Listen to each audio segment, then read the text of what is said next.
Mapagpalang araw. Happy Lord's Day. Araw ng Panginoon po ngayon. Araw ng dalaw ko dito. Ako po inyong kaibigan kay Jesus, Brother Manny Bautista. Siya naman po si Sir Carmen. Mr. Carmen. Biyaya ng Diyos. Tinatanggap ang salita ng Diyos sa kanilang buhay. Alam niyo po yung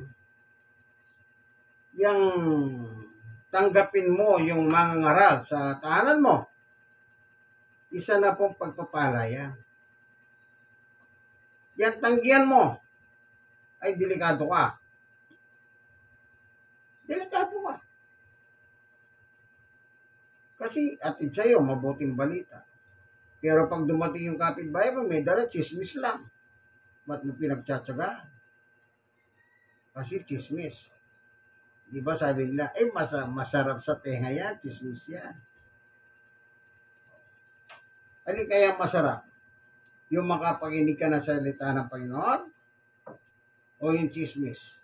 Makinig. Salita ng Panginoon. Yan. Yan dapat po. Kaya nga sa Biblia, nakalagay yan sa Biblia. Ipangaral. Pag sinabing ipangaral, hindi namimili ng tao yan. Hindi namimili. Bakit? Mahal tayong pare-pareho ng Diyos. Pero iba yung nandyan na nga sa'yo, ayaw mo pa. Iba yun. Lagi niyo po tatandaan. Ako po, kahit nagsisiyar ako ng Word of God, pag may nagpunta sa amin, welcome yun. Welcome. Bakit? Wala namang masama sa akin eh. Di po ba? Sige, tayo po'y papalawot sa pag-aaral ng Ebanghelyo. Hawak ko Biblia, bagong tipan kasi manipis. Nandito tayo sa tahanan ni sister at saka ni nanay. Nasa likod ko si nanay. Tayo muna ako. Ayan. Hindi makita si nanay. Patingin ko yung camera. Ayun, si nanay.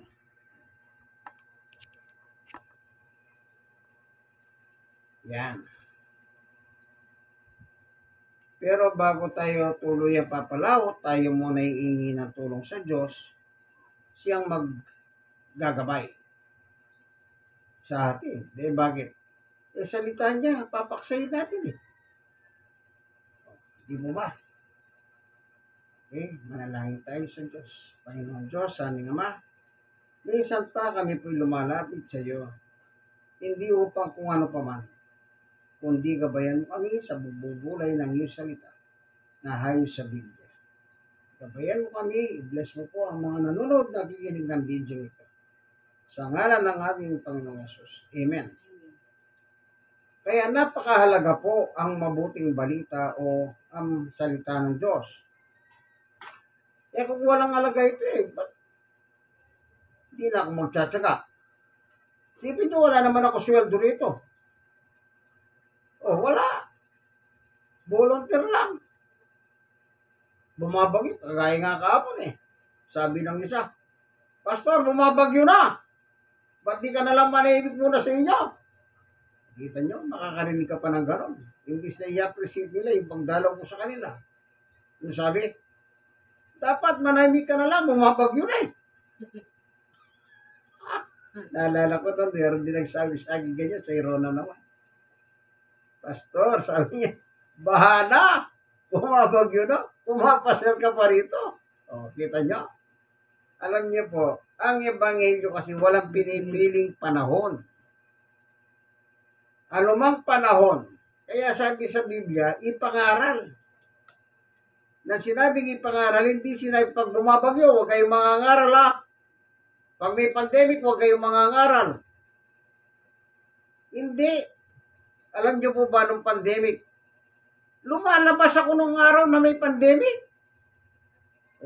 Hindi ba nung araw nagkaroon ng pandemic, hindi ba yung mga barangay, ginugwardyahan, Yung rading gate. sinasara yung gate. para walang labas-masok. Kasi nga, yung pandemic yung Virus. virus. Oo. Pero ako, hindi ganyan. May problema na, ayaw pang idalhin yung salita ng Diyos sa tao. Oh. Kaya sabi ko po sa barangay, yung napupunta ko, ang sabi ng Panginoong Yesus, pangaral. Hindi niya sinabi pandemic, huwag kang mangaral. Biyaya naman ng Diyos. Walang barangay na umarang sa akin. O siyempre, pagpasok ko sa isang barangay, sabi ng mga, nandun sa gate, o, saan ka pupunta? Sabi ko, makakaroon ako sa bahay na yan. Wala namang nagsabi, ay, huwag ka pupunta. Hindi. Pag sinabi ko, mangangaral ako sa bahay na yan, pinapapasok ko nila. Mabuting balita, salita ng Diyos ang dadali mo sa tao. Ito ang kailangan ng tao. Diyan na buo yung, in time of crisis, Christ is in. Crisis na nga may pandemic na nga, namamatay na yung mga tao sa COVID-19. Tapos hindi mo pa ipapangaral ang salita ng Diyos sa kanila? Kaya meron po dito sa lugar na ito, isang pamilya babanggitin ko. Alam nyo, no, tapos na yung pandemic, alam nyo, no, sabi nung nanay, kasi byuda na yun eh. Alam mo ba, pastor, nung pumupunta ka rito, COVID-19 kami noon. Oo. COVID-19 kami. Siyempre, ang damdamin ko iba eh. Ba't kaya hindi nila sinabi, nung panahon na, COVID na pala sila? Bakit pa ako pinatutuloy? Alam niyo po, hindi sila nagpa-quarantine. Hindi sila nagpa-quarantine. Na nandun lang sila sa bahay, hindi sila lumalabas. Yung salita ng Diyos, dinadala ko sa kanila linggo-linggo. Meron ba namatay? Wala! Hanggang sa gumaling sila. Sino nagpagaling? Natural ang Diyos. Bakit? Yung salita ng Diyos po, ang may dalang kapangyarihan. Kasi pinapapasok nila sa taanan sa panahon ng pandemic. Isa lang yun, pero marami pang iba. Kaya, alam nyo, hindi lang maintindihan ng gobyerno yung mga ganyan eh. Lahat ng simbahan, pinasara. Saan pupunta ang tao? Di ba? Kaya dapat ipangaral ang salita ng Diyos. Kasi nasa sitwasyon po, problema ang bayan natin. At salamat sa Diyos. Walang namatay. Walang namatay sa mga dinadalaw kong bahay. Praise the Lord. Yan ang masasabi ko, may pagmamalaki ko dahil sa kapangyarihan ng Diyos. Okay? Diretso na po tayo, no? Ang sabi ni Apostol Pablo sa Roma,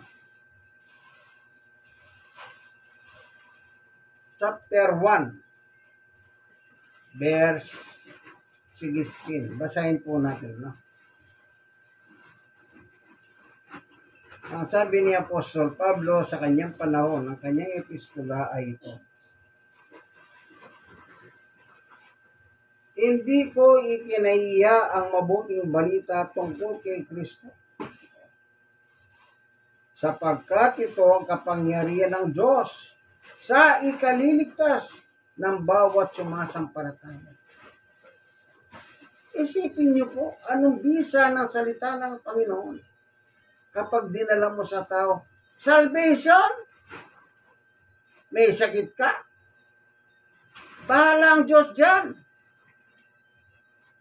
Kung yung doktor nga po, doktor, hindi niya inaisasalban sarili niya.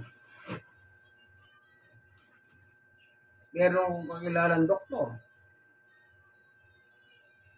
Matagal kong hindi nakikita. Kasi nga, pandemic, sarado yung clinic. Hindi ko siya nakikita. Alam niyo po, nung nakita ko, nung wala ng pandemic, aba, merong matanda doon sa klinika.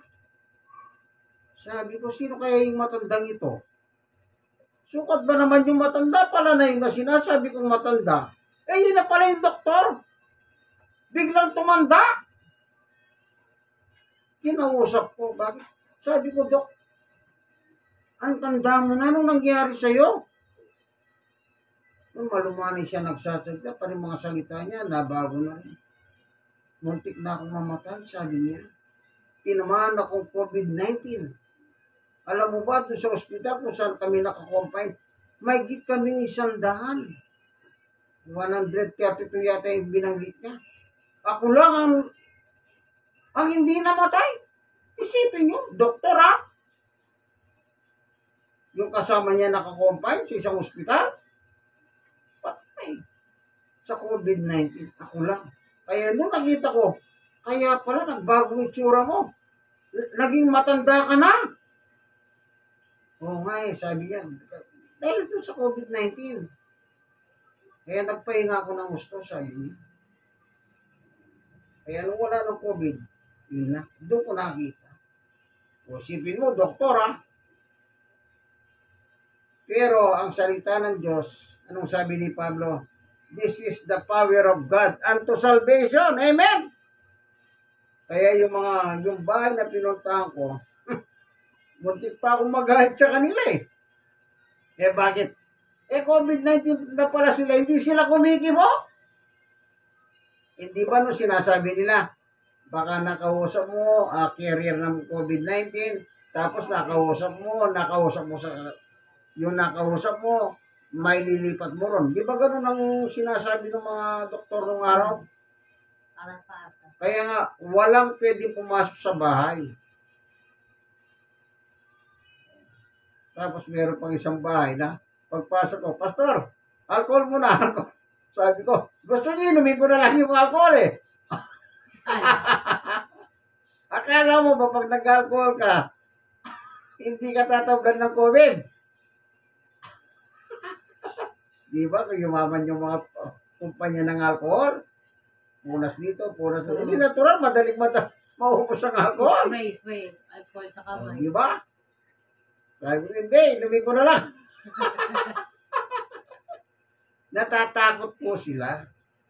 Pero sa kabila ng natatakot sila, pinatutuloy pa rin ako sa bahay nila. Kanya lang, alcohol muna. Kaya ang ginawa ko, sige, lagi ng alcohol, gaganyan ko, pupunas ko. Pero hindi ko pinupunas sa mukha ko yun. Alcohol yun eh. Mapekto ng mata mo. Lalabo. Yan. Basta punas-punas lang. Yan ang bunga ng COVID. Ay, bunga ng pangangaral. In time of COVID-19. Oh. Ako, naramdaman ko yung COVID-19. Ang misis ko, naramdaman niya yung mga sintomas ng COVID-19. Pero, Hindi sila. nasabi ko, na COVID yata yung misis ko. Ang ginawa ko, suhob. At saka prayer. Pray lang talaga. Malakas po talaga yung panalangin sa Diyos. Sabi ng misis ko, mainit, pagtsagaan mo yan. Naramdaman niya po kasi yung sintomas ng COVID. Yung nawawalan ka ng panlasa, nangihina ka, kung ano pa.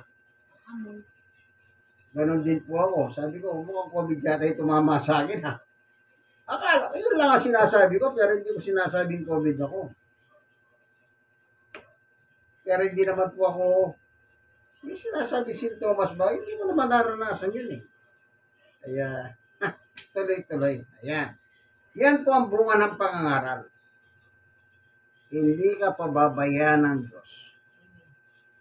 Kasi kung pababayaan ka ng Diyos, ako, saksi ako eh.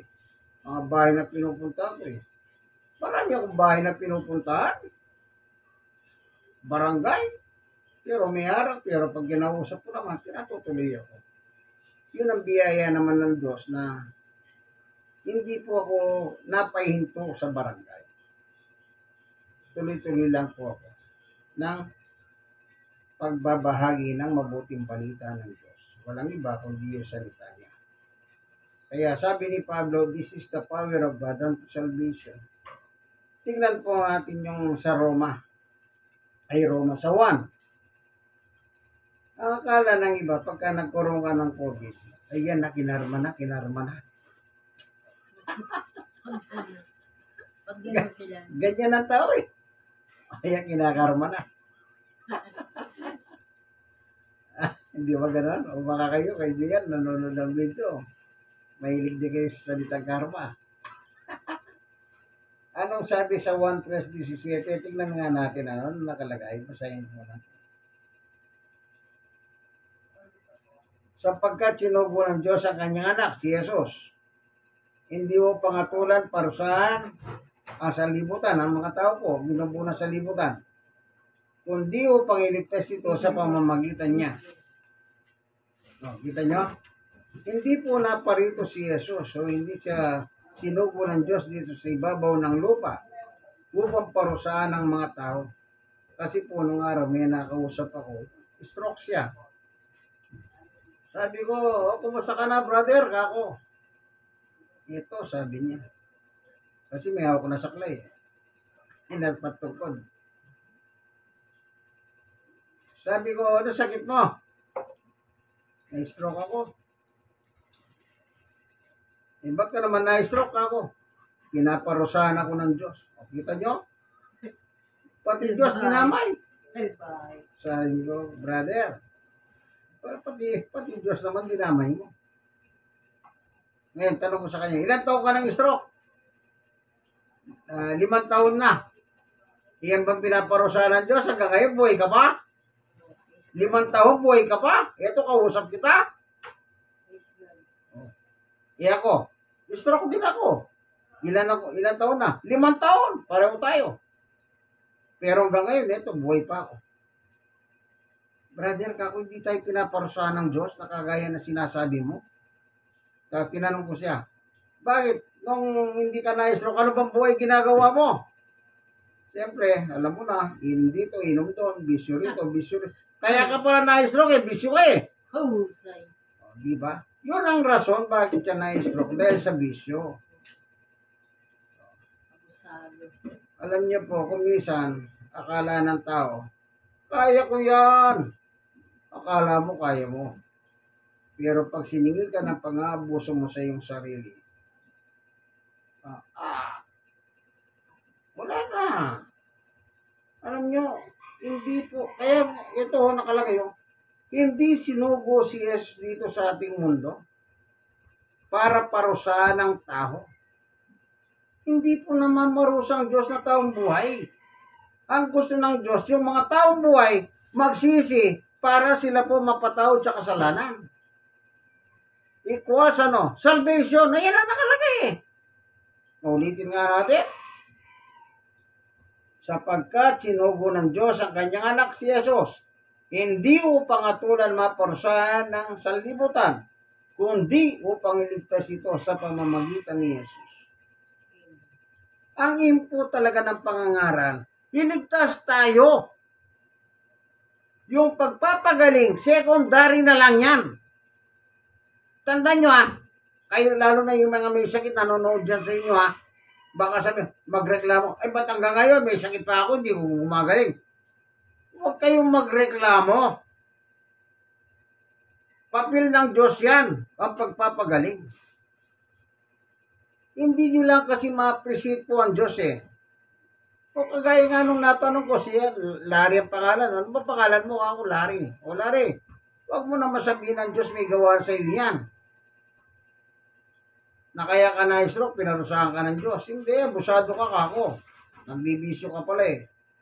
Di natural, yung bisyo mo, yun ang dahilan.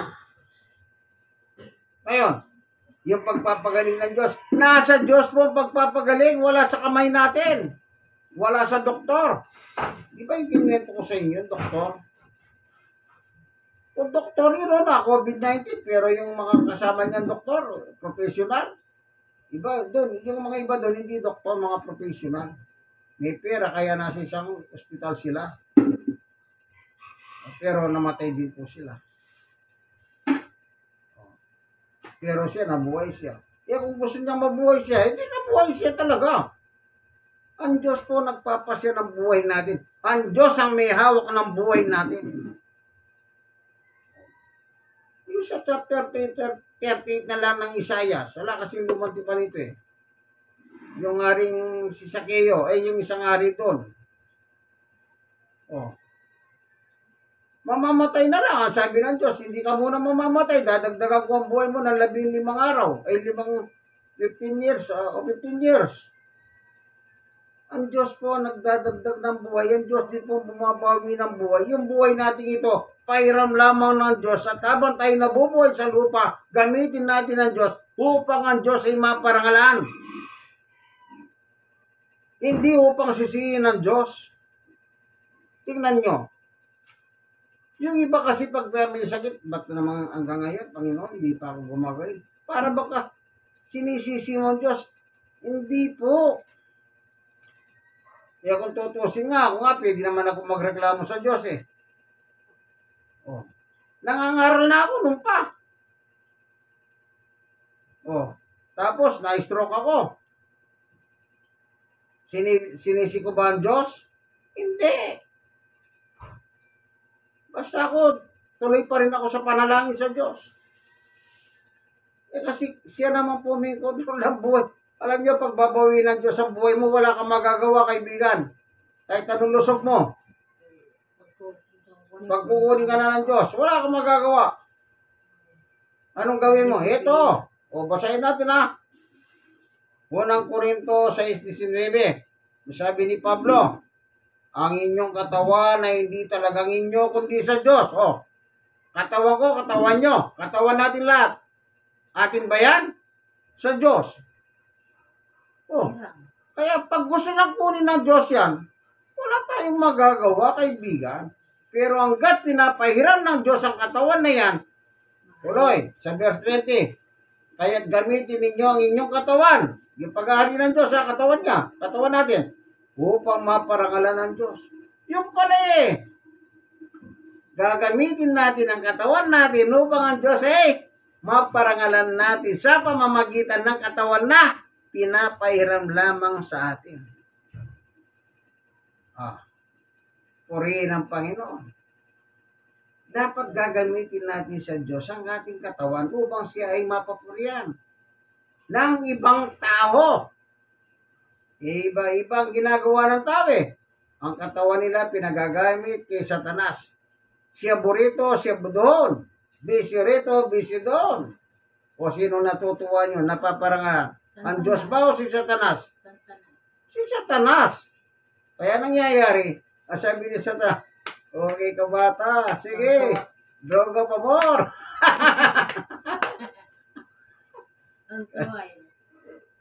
Alam nyo, kaibigan, hindi nyo po kasi alam ang sikreto eh. Lagi nyo tandaan, ang buhay natin bigay ng Diyos. Hiram. Hindi ba yung kantang hiram? Merong isang kanta hiram eh, yung kinakanta. Ano mo ba yan? Ay, hindi ko lang magkami. Hinibing. Oo. Hiram. Yan. Huwag mo pala eh. Oo. Hindi, yun lang. Wala nang iba. At least meron siyang hindi ba? Kaya kanta na yun. Kaya kailangan gamitin natin palang katawan natin upang ang Diyos ay maparangalan sa pamamagitan natin. Di ba napakaganda ang plano? Hindi naman sinabing hindi ka magkakasakit eh. Wala sinabi ang Diyos na hindi ka magkakasakit. Lahat po tayo. Kasi nasa katawan pa tayo, nasa lupa pa tayo, napuno-puno ng bakterya. Di ba? Kaya gamitin natin ang pagkakataon hanggat meron tayong lakas at tininga. Gamitin natin sa Diyos ang buhay natin. Huwag natin paggamit sa iba. Ganyan yung mga nagbibisyo, bisyo rito, bisyo doon. Pag nagkasakit, ang Diyos pinagbibintangan may kasalanan. Pinaparusahan daw sila. Sino nagsabi ng mamarusahan Diyos? Sasabi nga ng Biblia, hindi upang parusahan ng tao, kundi upang iligtas ito sa pamamagitan ni Jesus. Yan ang purpose bakit tayo ginawa ng Diyos. Yan ang purpose kaya tayo tinuturuan, kaibigan. Kasi baka makalimot na po kayo. Kaya may mga tahanan, natutuwa sila kapag nakikita nila. Eh bakit? Siyempre naman, dala ko sa kanila, salita ng Diyos. Kaya sila natutuwa. Hindi dahil kalbo ako. Ah, hindi dahil gwapo ako. Hindi yun. Natawa si sister. Yung mga aral ng salita ng Panginoon. Kaya nga sabi nung isa pinupuntahan ko, yan! Yung salita ng Diyos. Kita niyo? Yun lang naman po ang ano ko. Ang aking trabaho. Senior na ako. Ayaw ko na magtrabaho. Kasi naalala ko nung araw. Sabi nga nung kinuha ko yung deposito ko sa Pag-ibig, sabi nung isang empleyada ron, o tatay, ayaw mo na ba magtrabaho? Binabawi ko na po yung nahulog ko sa Pag-ibig. Sabi niya, ayaw ko na ba magtrabaho? Sabi ko, wag na. Sawa na ako sa trabaho. Gusto ko, enjoy ko naman ang buhay. Isipin nyo, at the age of 20, nagsimula na po akong mag-employed. Oh, 20, nag-employed na ako. Nagsimula na ako magbayad ng Pag-ibig. Kaya nung kinukuha ko, at the age of 62, doon ko kinuha eh. Ay 61. Hindi mo sabi ba ka sa Pag-ibig? Wala, hindi ko nag-loan dyan. Ah, Nagpalampas ako ng 1 taon. Sabi ko sa 1 taon ko, 61 na ako nung kinuha ko yung ulog ko. Kasi, pwede naman kunin na po eh. Kanya lang, kung ayaw ko, wag muna. Kanya lang, kailangan hanggang 65. Mandatory na yun. Kailangan mag-resign ka na. malago ba ho yun? Oo, nagkakaroon ng bahay yun kasi ginagamit sa negosyo yun. Parang bangko, kaya ang bangko, dinilagyan ng interest yung pera natin. Kasi nga, nininegosyo yung pera natin. Ganun ang Pag-ibig. Kanya lang, hindi nga sa bangko, Pag-ibig yan. Eh, Siya sa SS po. Ganun din. Yung pera natin, ginagamit sa negosyo para dinadagdagan din sa ating mga hulog sa pamamagitan ng medical. Pag nagkasakit ka, yan, sasagutin ka ng SS. Kaya ako, pag nagkasakit ako, punta lang ako sa SP, pirma ng papel. Pabayaran na ako. Halimbawa, sinabi ng doktor, magpahinga ka 5 araw. Di 5 araw. Hindi ako nagtatrabaho, pero may Tawad. babayaran ako ng SS. Yun po yung pananagutan naman ng SS. Kasi nga, nag-uulog ako. Kaya gano'n. Napatad lang napunta doon. Si sister kasi nagtatanong doon. Balik tayo. Tandaan nyo po, ang sabi ni Pablo, katawan nyo, hindi inyo yan, kundi sa Panginoon Diyos. Kaya gamitin ninyo yan upang ang Diyos ay maparakalan. Yun ang dapat po. Ang dapat ang maparakalan ng Diyos. Amen? Amen. Salamat po, Panginoon Diyos. Tinuruan mo kami na naman. Binusog mo kami, pinakain mo kami sa pagkain espiritual. Maraming salamat po. I-bless mo po ang mga nanonood ng video ito. Nakikinig. Kung sakali man hindi po ayon sa iyo ang kanilang pananampalataya, baguhin mo po sila.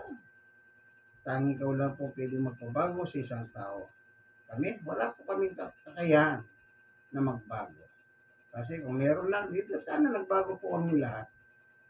Yun nga po, wala kaming kakayahan. Salamat po sa ngalan ng Panginoong Yesus. Amen. Amen. Nandito po tayo sa Barangay 102. Sonid, District 1, Tondo, Manila, sa tahanan ni Sister. Si Sister Carmen, po. Nakita niyo si nanay dito, Ay, Naligo. naliligo na pala. Siya na pala yung tumatalamsik, naririnig ko sa banyo. Madaya si nanay. Di kumikibo. Tumakas. Okay lang. Dapat talaga lagi na naliligo para napipilas po tayo. Oh, may ako. Okay yan. Sige. Ito po inyong kaibigan, guys, Brother Manny Bautista. God bless us all. Bye-bye. O, kaway-kaway. Sister. Yan, kakandidato siya.